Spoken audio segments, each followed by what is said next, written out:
Opponents celebrate in Vista today after Republican Congressman Darrell Issa announces he's not running to keep his seat in 2018. Once we put the iPod on her, she started shaking her feet. The healing power of music, the tunes that may reach people who seem unreachable. We think it's all perfect and things like that, but there are still scandals. Everyone still is human. Rise up, rise up, take a shot. History lessons set to a beat. The lucky San Diego students learning about the founding fathers. KPBS Evening Edition starts right now.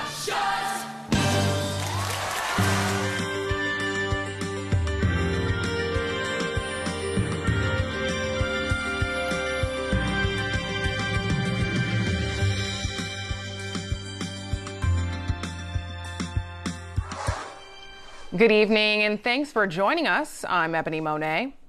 Longtime San Diego Congressman Darrell Issa took supporters and opponents by surprise today by announcing his retirement. KPBS's Allison St. John has the report from Vista. The 49th Congressional District runs from Dana Point along San Diego's North County coastline to La Jolla. Issa narrowly avoided losing the district in November 2016, but he appeared to be positioning himself for a battle leading up to this year's midterm election. He has appeared in the KPBS studios in the last week promoting a bipartisan bill on H-1B visas and distancing himself from Trump administration policies on marijuana enforcement and oil drilling off the California coast. Then came this morning's announcement. With the support of my family, I have decided that I will not seek re-election in California's 49th district. The campaign to flip the 49th celebrated the news. Flip the 49th. Up here at Darrell Issa's Vista office, the atmosphere is very celebratory. They've been rallying here every Tuesday for the past year. And in fact, ironically, yesterday they did rally here in a mock celebration of Darrell Issa's retirement. It turns out that they wake up this morning and find that their wish has come true.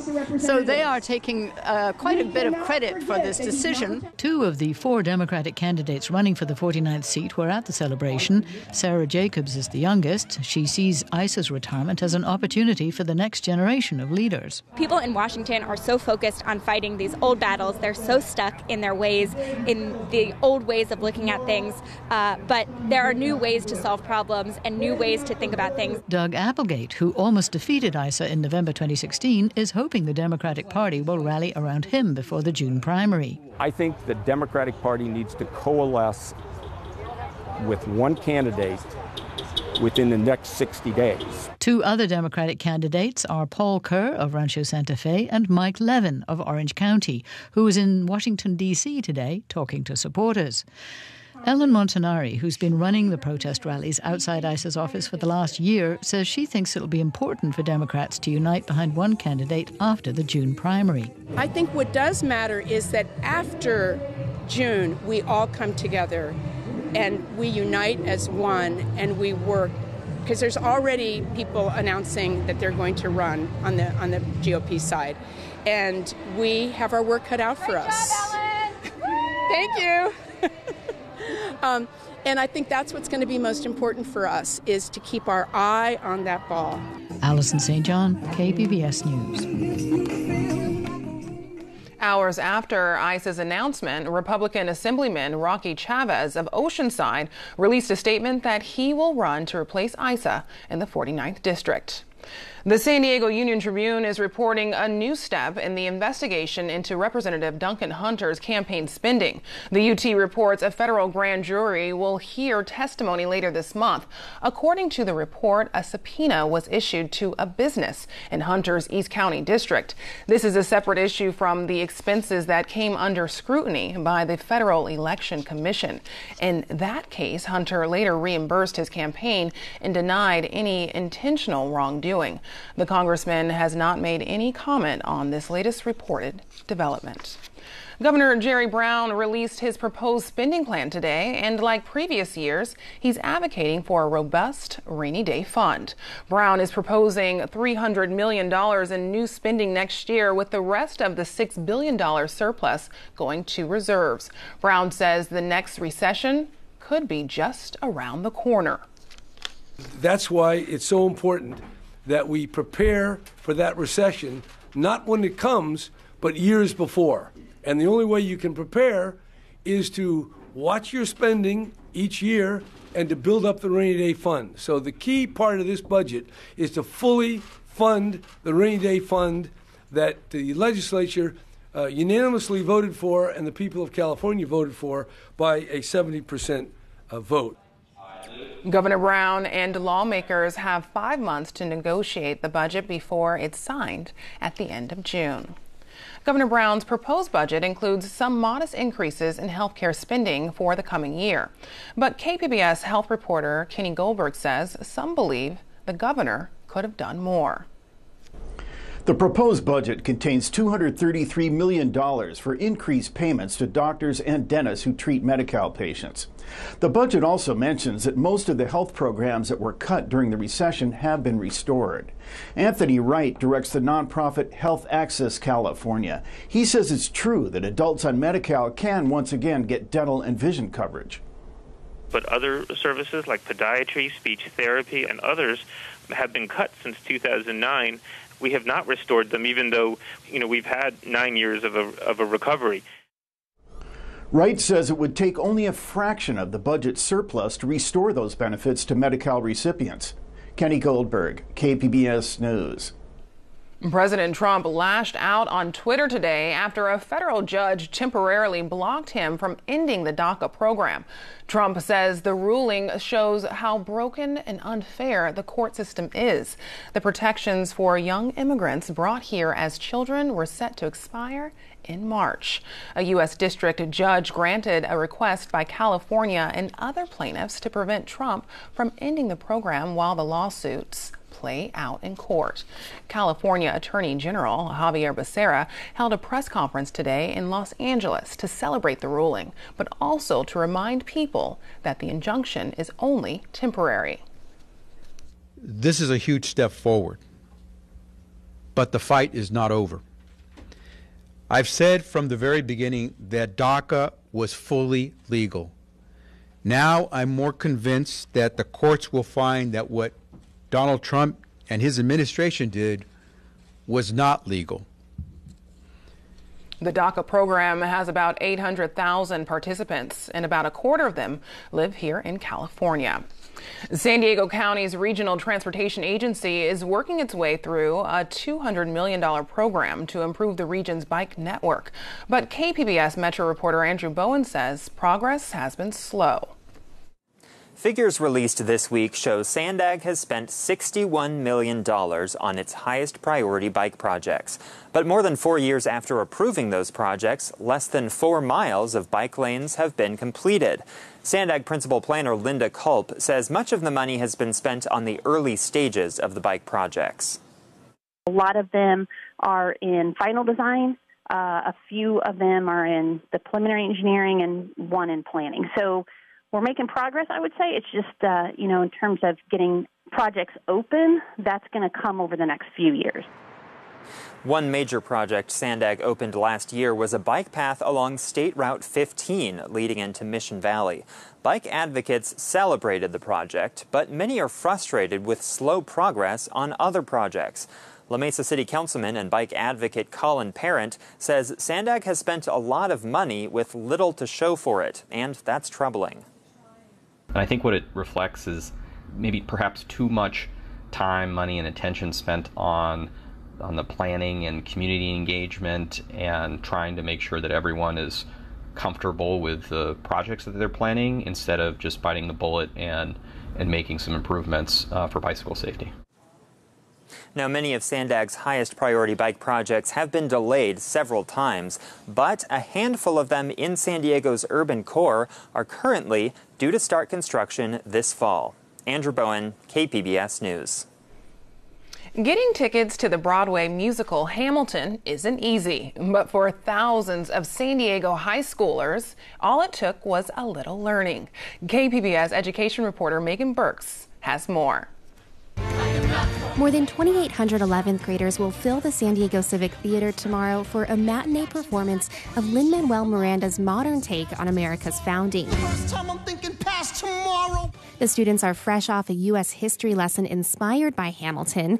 They learned about the founding fathers by doing what Miranda did, translating historical documents into songs, poetry, and rap. Bodies are dropping, muskets were popping, snowballs are flying while patriots are dying. It just was something I had never thought of doing before. In English class, for example, it lends itself naturally to music and poetry and performance, but we don't often think of that with history, when really that's kind of the whole idea behind Hamilton. You know, Lin-Manuel Miranda said this is a play, like this writes itself. It's this beautiful story that somebody needs to tell. It was a better learning style for me than just, teacher giving a lesson and, writing down notes. I learned on my own. I haven't had anything like this before, and I think it did definitely help me with knowing history and how America came to be, especially since we think it's all perfect and things like that, but there are still scandals. Everyone still is human. The New York-based Gilder Lehrman Institute of American History provided the curriculum and opportunity to see the play.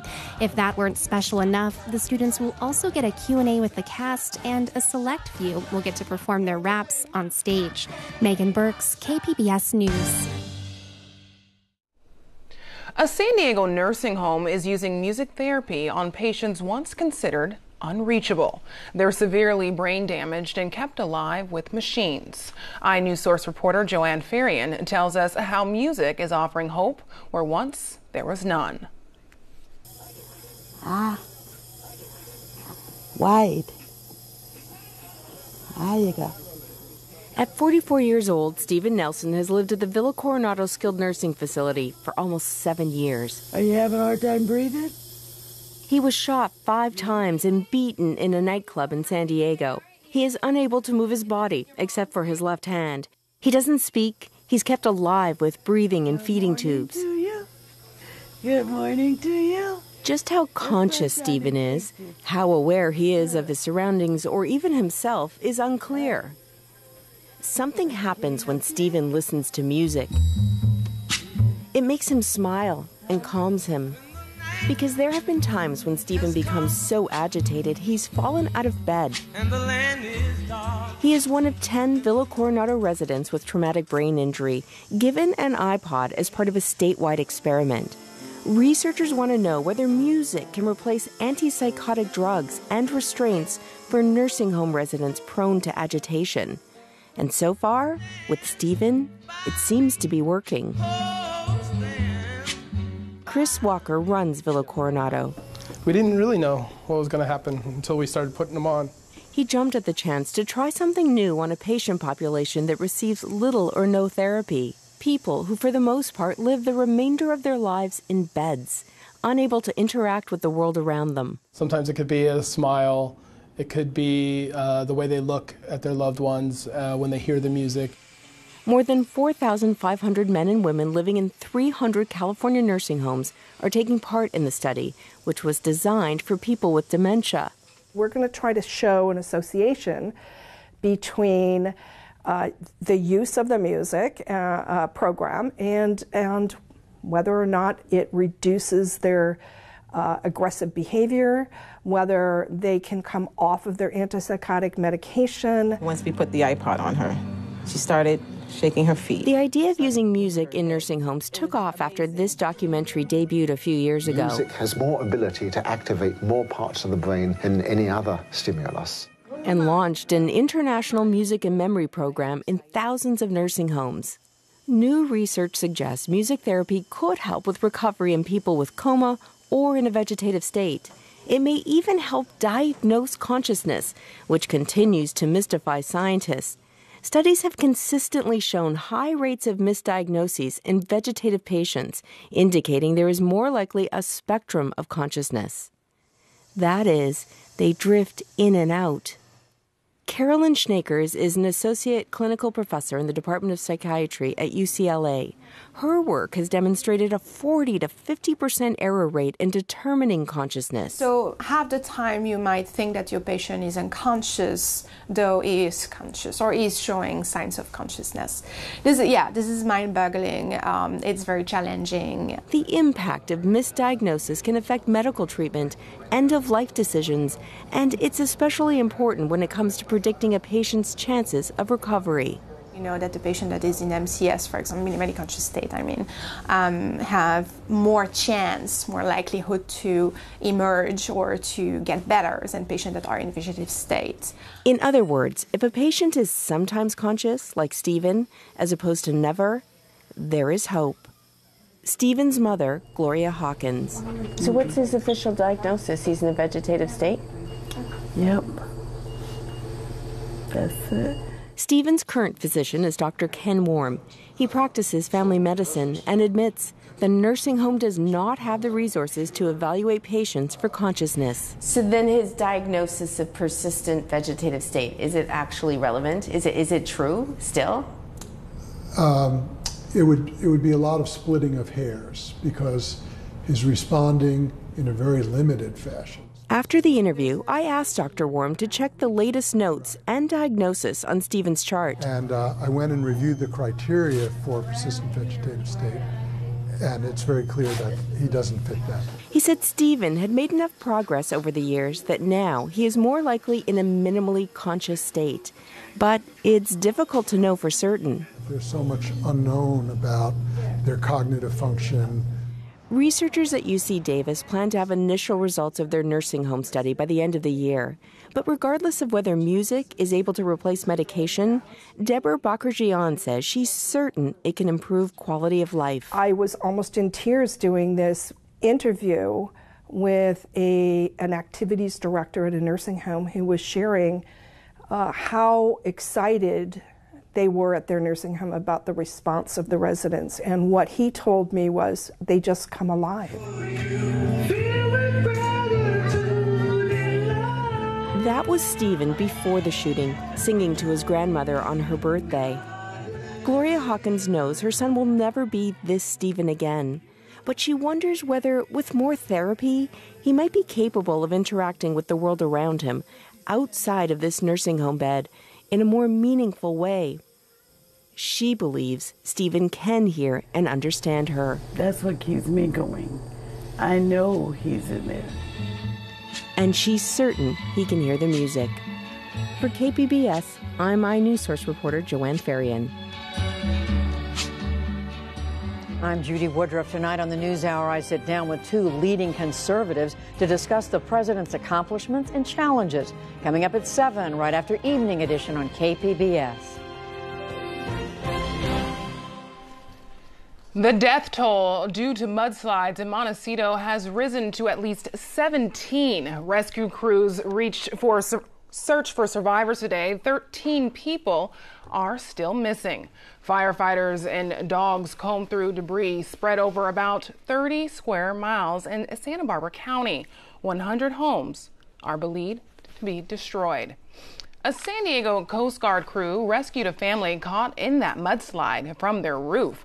They were able to get a mother, father, 3 young kids, and a dog to safety.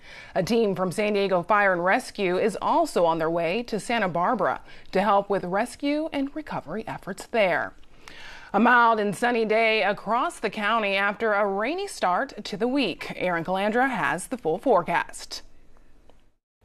Well, hopefully everybody had a nice day here today. It was pretty nice weather-wise. We did have some leftover scattered showers in some areas, but drying out throughout the day. Taking a look at the larger picture, well, things are certainly getting back to normal for Southern California. Not as wet. That storm is now off to our north and to our east, but many people are dealing with mudslides, unfortunately. But the good news is at least the rain is now tapering off. So for tonight, 52 degrees, mainly clear skies, and our weather is going to go back to a typical pattern. So for tonight, just a few clouds in places. Poway 45 degrees, Oceanside 43, San Diego 52. And as we look at tomorrow, it's going to be a sunny day, but again, mudslides, big problem down here, and we will certainly have lots of cleanup to do across Southern California. But for the most part, it's going to be a dry and more mild day, a little bit warmer than it was today. So Poway 76, San Diego 69, Oceanside 70, Borrego Springs 75 degrees and Alpine 72 degrees. Plenty of sunshine for everyone to enjoy. Here's the national look. Another cold blast coming down from Canada. It's going to keep the central plains up to the northeast extremely cold through the weekend. But for us, just beautiful conditions. Lots of sunshine and also mild temperatures. So here's the warm up through Saturday. We're going to get up to 77 degrees. It's going to stay sunny and warm. Inland, again, it's going to be warming up to 83 degrees by Saturday. So a great weekend to be outside. In the mountains, of course, cooler. We're in the low 60s average every day. And in the deserts, temperatures up in those upper 70s, again, with plenty of sunshine. So a pretty nice pattern for the next several days. For KPBS News, I'm Erin Calandra. Ebony, back to you.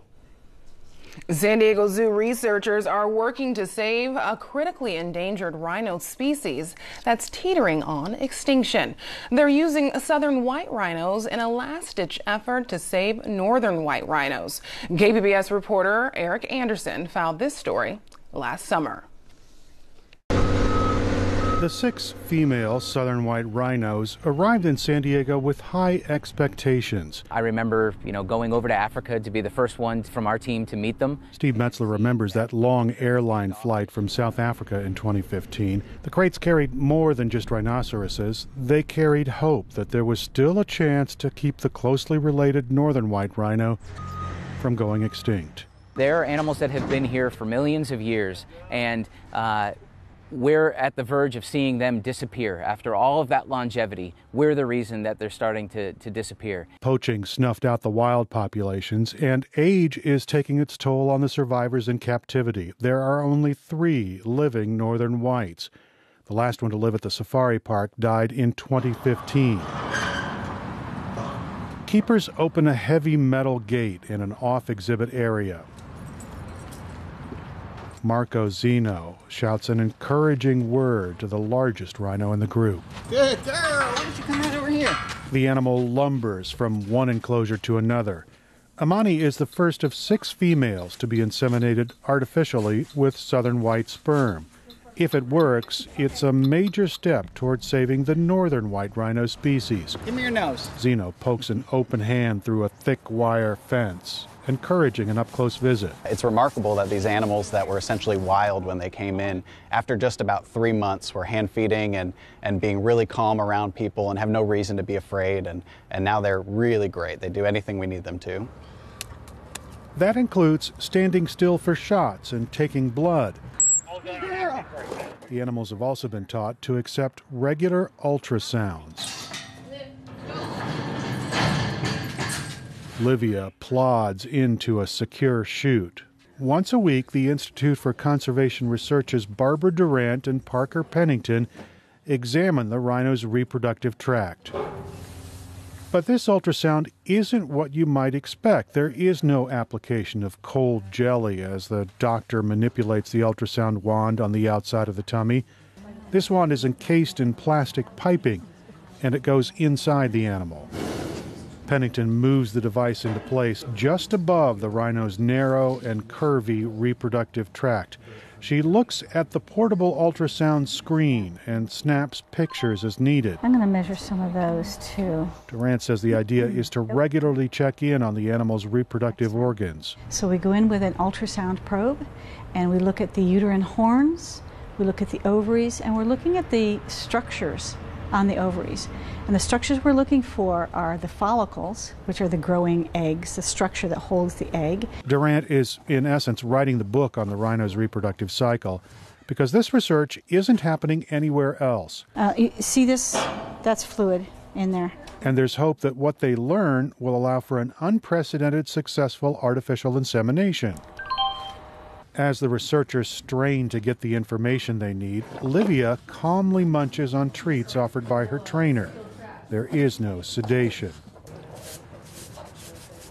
About 20 minutes after it started, the exam is finished. So what we're trying to do with that information is not only just document what the estrus cycle of the rhinoceros is, but we're also trying to optimize our artificial insemination techniques by doing the insemination when we know the time is exactly right. It'll be a couple of months before researchers find out if the first attempted insemination on Amani works. Durant's plan is for all 6 rhinos to have successful births from the process. She wants proven success before she attempts to implant a more precious embryo. Everything that we're doing now is leading up to having a female southern white rhino that can receive and gestate a northern white rhino embryo. That's possible because researchers have access to the genetic building blocks required to create a fertilized embryo. We have the cell lines from 12 northern white rhinos. There are only 3 living northern white rhinos, but we have cell lines from 12. So we have enough genetic diversity. All those genomes, all those cell lines have had their genomes examined. And so we know that there's enough genetic diversity in those cell lines to create a viable population of northern white rhinos. As Durant works to perfect the artificial breeding techniques, other researchers are figuring out how to unlock the zoo's genetic repository of northern white rhino cells. Those cells are housed in the frozen zoo, nitrogen-filled tanks that house cells from thousands of animals. Scientists will need to resolve the reproductive and genetic obstacles for the northern white rhino to get a second chance. Eric Anderson, KPBS News.